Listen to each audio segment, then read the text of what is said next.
कभी-कभी इतिहास में जो बड़े-बड़े बदलाव होते हैं वो किसी महान नैतिक सोच से नहीं आते, बल्कि एक एक अप्रत्याशित राजनीतिक दबाव से आते हैं। बिल्कुल। और आज हम भारत के स्वतंत्रता संग्राम की एक ऐसी ही कहानी की पड़ताल करने जा रहे हैं। हाँ।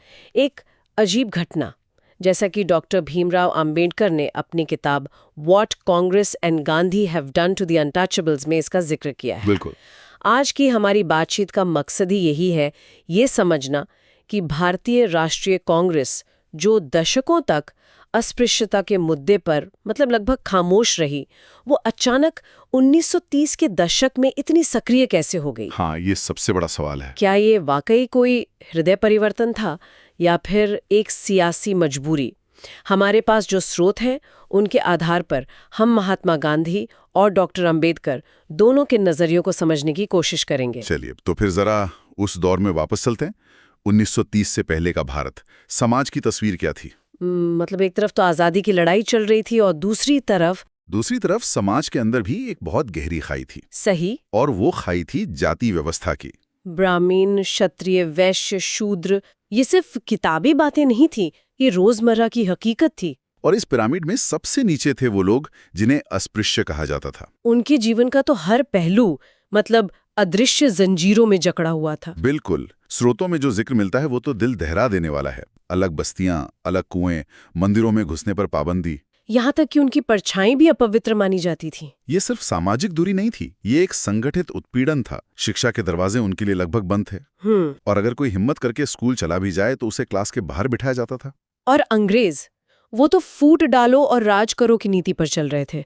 उन्हें समाज सुधार से क्या ही लेना देना रहा होगा। उन्हें कोई लेना देना नहीं था। उनका एक ही मकसद था, प्रशासनिक नियंत्रण और ज्यादा से ज्यादा आर्थिक फायदा। अच्छा, आजादी की सबसे बड़ी उम्मीद। लेकिन क्या उन्होंने इस सामाजिक जख्म पर मरहम लगाने की कोशिश की? शुरुआती दशकों में तो बिल्कुल नहीं। कांग्रेस में ज्यादातर ऊंची जातियों के पढ़े लिखे वकील, जमींदार, व्यापारी ये सब थे। हाँ। उनके लिए आजादी की लड़ाई का मतलब था अंग्रेजों से सत्ता छीनना। बस जब भी अस्पृश्यता का सवाल उठता तो उसे एक सामाजिक मामला कहकर टाल दिया जाता था। पहले राजनीतिक आजादी, समाज सुधार बाद में। बिल्कुल यही। तो एक तरह से कांग्रेस ने इस मुद्दे पर अपनी आंखें बंद कर रखी थी। दशकों तक यही चलता रहा। लेकिन फिर 1930 के दशक में लंदन में कुछ ऐसा हुआ जिसने दिल्ली में बैठे नेताओं की नींद उड़ा दी। आपने बिल्कुल सही पकड़ा। लंदन में हो रहे थे गोलमेज सम्मेलन। अच्छा। ब्रिटिश सरकार भारत के अलग अलग राजनीतिक गुटों को बुलाकर भविष्य के संवैधानिक सुधारों पर चर्चा कर रही थी। और उन्हीं सम्मेलनों में अस्पृश्य वर्ग के प्रतिनिधि के तौर पर एक ऐसी आवाज गूंजी जिसने सबको चौंका दिया। डॉक्टर भीमराव अंबेडकर की आवाज। हाँ, वो आवाज थी डॉक्टर भीमराव अंबेडकर की। और यहीं पर उन्होंने वो बात कही जिसने सब कुछ बदल दिया है ना। उन्होंने सिर्फ शिकायत नहीं की, बल्कि एक तरह से राजनीतिक बगावत का ऐलान कर दिया। एकदम। उन्होंने एक साहसिक घोषणा की। उन्होंने कहा, हम सिर्फ एक दबा कुचला हुआ वर्ग नहीं है, हम एक अलग राजनीतिक इकाई हैं। वाह, ये तो बहुत बड़ी बात थी उस समय के हिसाब से। ये एक क्रांतिकारी विचार था। अब तक अस्पृश्यों को हिंदू समाज का ही एक टूटा फूटा निचला हिस्सा माना जाता था। अंबेडकर ने इस विचार को जड़ से पलट दिया। वो सीधे सीधे कह रहे थे कि अगर हमें बराबरी नहीं मिलती तो हम हिंदू समाज का हिस्सा ही नहीं है। जी। और इसी सोच के आधार पर उन्होंने अपनी मुख्य मांग रखी। सही है। हाँ, और वो मांग थी अलग निर्वाचक मंडल, यानी सेपरेट इलेक्टोरेट। एक मिनट, अलग निर्वाचक मंडल को थोड़ा और आसान भाषा में समझाएं। इसका मतलब था कि अस्पृश्य समुदाय के उम्मीदवार को सिर्फ अस्पृश्य समुदाय के वोटर ही चुनेंगे। अच्छा। बिल्कुल सही। इसका सीधा मतलब था कि वे अपने नेता खुद चुनेंगे, किसी और पर निर्भर नहीं रहेंगे। और यही वो मांग थी जिसने कांग्रेस के खेमे में भूचाल ला दिया। तो यही है वो अजीब घटना। कांग्रेस जो दशकों से इस मुद्दे पर चुप थी, अचानक ऐसे जागी जैसे किसी ने ठंडे पानी की बाल्टी डाल दी हो। क्योंकि ये मांग सीधे सीधे उनकी राजनीतिक सत्ता को चुनौती दे रही थी। और जाहिर है कांग्रेस की सबसे बड़ी आवाज महात्मा गांधी ने इसका जबरदस्त विरोध किया। उनका तर्क क्या था? गांधी जी का तर्क धार्मिक और राष्ट्रीय एकता पर आधारित था। उन्होंने कहा, अलग निर्वाचक मंडल हिंदू धर्म को हमेशा के लिए तोड़ देगा। वास्तविक खतरा नहीं था या आम्बेडकर इस पहलू को नजरअंदाज कर रहे थे? आम्बेडकर का जवाब बहुत तीखा और तर्कपूर्ण था। उन्होंने कहा, अगर आप कहते हैं कि हम हिंदू समाज का हिस्सा हैं, तो हमें वो सम्मान और अधिकार दीजिए जो एक हिस्से को मिलना चाहिए। सही बात है। आप हमें अपने कुओं से पानी नहीं पीने देते, मंदिरों में नहीं घुसने देते, और फिर एकता की दुहाई देते हैं। जब तक बराबरी नहीं मिलती, हमें अपनी सुरक्षा के लिए अलग राजनीतिक रास्ते की जरूरत है। तो यहाँ असली सवाल ये उठता है कि कांग्रेस को सच में हिंदू धर्म के टूटने की फिक्र थी या अपनी राजनीतिक सत्ता जाने का डर था? स्रोतों के अनुसार असली डर राजनीतिक था। कांग्रेस को डर था कि अगर करोड़ों अस्पृश्य एक अलग राजनीतिक शक्ति बन गए, तो अंग्रेजों के सामने मोलभाव करने की उनकी हैसियत आधी रह जाएगी। वो ये दावा कैसे करते कि हम ही पूरे भारत के एकमात्र प्रतिनिधि हैं। तो आप कह रहे हैं कि कांग्रेस को हिंदू धर्म से ज्यादा हिंदू वोट बैंक की चिंता थी? डर था कि रातों रात करोड़ों लोग उनके राजनीतिक पाले से बाहर हो जाएंगे और अंग्रेजों के सामने उनकी सारी हेकड़ी निकल जाएगी। आप इसे ऐसे समझ सकते हैं, ये कांग्रेस के अस्तित्व के लिए एक बहुत बड़ा खतरा था, और इस खतरे से निपटने के लिए ही उन्होंने अपनी रणनीति बदली। तो इस राजनीतिक आग को बुझाने के लिए गांधी जी ने क्या किया? यहीं पर हरिजन शब्द और मंदिर प्रवेश जैसे अभियान सामने आए हैं ना? बिल्कुल। गांधी जी ने अस्पृश्यों के लिए हरिजन शब्द को लोकप्रिय बनाया, जिसका मतलब था ईश्वर के लोग। उन्होंने देश भर में दौरे किए, सार्वजनिक कुएं खोलने और मंदिर प्रवेश के लिए प्रतीकात्मक आंदोलन चलाए।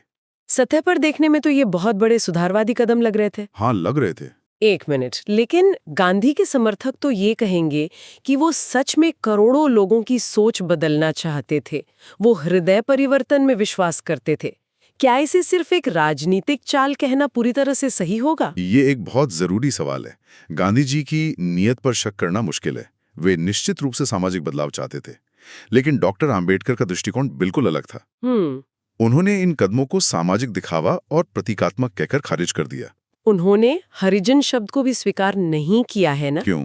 हाँ, उन्होंने हरिजन शब्द की तीखी आलोचना की। उनके मुताबिक ये शब्द दया और परोपकार की भावना से भरा था, बराबरी और सम्मान की नहीं। अच्छा। ये ऐसा था जैसे कोई बड़ा छोटे पर तरस खा रहा हो। अंबेडकर का कहना था, हम किसी की दया के पात्र नहीं हैं, हम अपने अधिकारों के स्वामी बनना चाहते हैं। उनकी मांग तो साफ थी। एकदम साफ थी। हमें मंदिर प्रवेश नहीं, विधानसभा में प्रवेश चाहिए। हमें प्रतीकात्मक कदम नहीं, राजनीतिक शक्ति और आर्थिक अवसर चाहिए। तो ये फिर से वही बात हुई, एक कदम जो सत्ता पर नैतिक और सुधारवादी लगता है, लेकिन अंबेडकर के नजर में ये असल में उस मूल राजनीतिक मांग से ध्यान भटकाने की एक कोशिश थी। अंबेडकर के विश्लेषण के अनुसार कांग्रेस की असली चाल ये दिखाना थी कि देखिए, हम ही इन लोगों के असली खैरख्वाह हैं, हम ही इनके लिए काम कर रहे हैं, इसलिए किसी अलग प्रतिनिधित्व की कोई जरूरत नहीं है। हाँ, सब हमारे कंट्रोल में हैं। तो अंबेडकर का कांग्रेस पर सीधा आरोप क्या था कि ये सब बस एक दिखावा है? दिखावे से भी बढ़कर उनका आरोप था कि कांग्रेस अस्पृश्यों को स्वतंत्र राजनीतिक शक्ति कभी नहीं देना चाहती। वो उन्हें हिंदू समाज के निचले पायदान पर ही रखना चाहती है, लेकिन अपने राजनीतिक कंट्रोल में। उन्हें डर था कि चुनाव के समय तो उन्हें याद किया जाएगा, लेकिन सत्ता मिलते ही फिर से उसी हाल पर छोड़ दिया जाएगा। एक तरह से राजनीतिक गुलामी। बिल्कुल। अंबेडकर ने अपनी आलोचनाओं को और गहरा किया। उन्होंने तर्क दिया कि कांग्रेस का नेतृत्व उसी ब्राह्मणवादी व्यवस्था से आता है जिसने सदियों से इस दमन को बनाए रखा है। अच्छा, तो आप शोषक से ही सच्ची सामाजिक क्रांति की उम्मीद कैसे कर सकते हैं? इसीलिए उन्होंने अस्पृश्य समाज को चेतावनी दी। क्या चेतावनी दी? उन्होंने कहा, अगर आप अपने अधिकारों के लिए कांग्रेस पर निर्भर रहेंगे तो आपको केवल वादे मिलेंगे, अधिकार नहीं। आपको अपनी स्वतंत्र राजनीतिक पहचान बनानी होगी, नहीं तो आप हमेशा दूसरों के हाथ की कठपुतली बने रहेंगे। इस वैचारिक टकराव का समाज पर क्या असर हुआ? ये बहस तो अब सिर्फ गांधी और अंबेडकर या बंद कमरों तक सीमित नहीं रही होगी। नहीं, बिल्कुल नहीं। ये मुद्दा राजनीतिक गलियारों से निकलकर आम जनता तक, गांवों और कस्बों तक पहुंच गया। द हिंदू और बॉम्बे क्रॉनिकल जैसे उस समय के बड़े अखबार इस बहस से भरे रहते थे। तो ये देश की सबसे बड़ी बहस बन गई थी। हाँ, बन गई थी। समाज में इसका रिएक्शन कैसा था? मुझे लगता है दो तरह का रहा होगा, एक तरफ डर और दूसरी तरफ उम्मीद। आपने सही अंदाजा लगाया। इसका दोहरा असर हुआ। ऊंची जातियों में एक डर पैदा हुआ कि सदियों से चला आ रहा उनका सामाजिक वर्चस्व अब खतरे में है। अगर अस्पृश्यों को अलग राजनीतिक अधिकार मिल गए तो वे सामाजिक बराबरी की मांग और जोर शोर से करेंगे। और दूसरी तरफ अस्पृश्य समाज में एक अभूतपूर्व चेतना और आत्मविश्वास जागा। पहली बार उन्हें अपनी राजनीतिक ताकत का एहसास हुआ। जगह जगह सभाएं होने लगीं, संगठन बनने लगे। अच्छा। कई जगहों पर अंबेडकर के समर्थक संगठनों ने प्रस्ताव पास किए कि हम अपने प्रतिनिधि खुद चुनेंगे, हमें ऊंची जातियों के नामित नेताओं की जरूरत नहीं है। ये एक राजनीतिक जागरण था। और इसी जमीन पर फिर 1932 के पूना पैक्ट की नींव पड़ी, जो गांधी जी के आमरण अनशन और अंबेडकर के साथ हुए समझौते के रूप में सामने आया। निश्चित रूप से नला पैक्ट अपने आप में एक अलग और जटिल विषय है, लेकिन उसकी पृष्ठभूमि इसी संघर्ष ने तैयार की। भले ही पूना पैक्ट के बाद अलग निर्वाचक मंडल की मांग खत्म हो गई और उसकी जगह आरक्षण की व्यवस्था आई, लेकिन यह संघर्ष अस्पृश्यों के राजनीतिक जागरण का एक ऐतिहासिक मील का पत्थर बन चुका था। इसने हमेशा के लिए भारतीय राजनीति का समीकरण बदल दिया। तो इस पूरी चर्चा को अगर हम समेटें तो ये अजीब घटना हमें यही दिखाती है कि कैसे राजनीतिक सक्रियता के पीछे अक्सर नैतिक चिंता से ज्यादा रणनीतिक मजबूरियां होती हैं। सही बात है। कांग्रेस ने दशकों की चुप्पी तोड़ी, लेकिन आम्बेडकर के विश्लेषण के अनुसार ये मजबूरी में उठाया गया एक कदम था जिसका मकसद अपनी राजनीतिक जमीन बचाना था। और आम्बेडकर का संदेश आज भी उतना ही स्पष्ट है। अधिकार दान में नहीं मिलते, वे संगठित संघर्ष से ही जीते जाते हैं। और ये पूरी कहानी हमें एक बहुत बड़े और विचारणीय प्रश्न के साथ छोड़ जाती है। क्या ये सिर्फ राजनीतिक प्रतिनिधित्व पर एक ऐतिहासिक बहस नहीं है, ये हमें एक व्यापक सवाल पर सोचने के लिए मजबूर करती है। कोई भी समाज वास्तव में समानता कैसे हासिल करता है?